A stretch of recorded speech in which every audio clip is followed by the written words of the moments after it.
Is it possible that the Ministry of Cohesion and Regional Development's operation could be in breach of the Constitution or even illegal? This question might seem perplexing, but when we delve into the details, the answer becomes less clear. Firstly, the Ministry of Cohesion and Regional Development, established in 2022, was designed to implement cohesion policy in Slovenia. But here's where it gets tricky.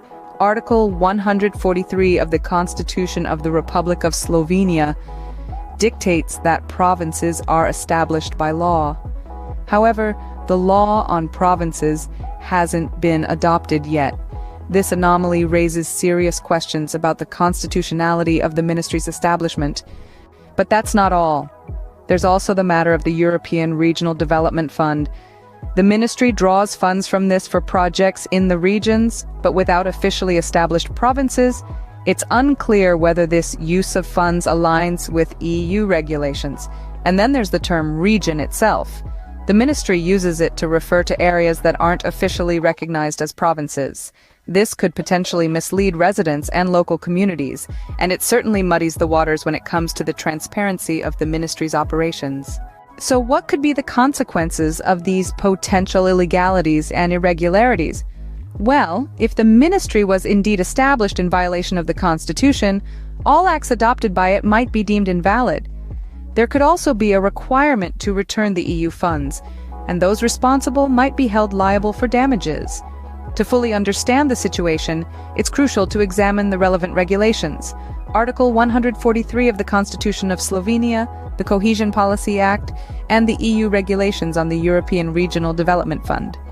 It's equally vital to review government documents related to the ministry's establishment and operation, as well as those relating to the withdrawal of funds from the ERDF.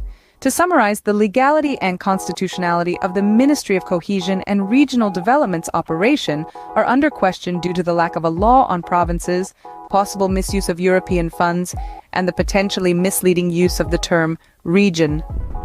The implications could be serious, ranging from invalid acts to the return of EU funds and potential liability for damages. To clarify the situation, a thorough review of relevant regulations and government documents is necessary. This isn't a minor issue, but one that requires urgent attention and action.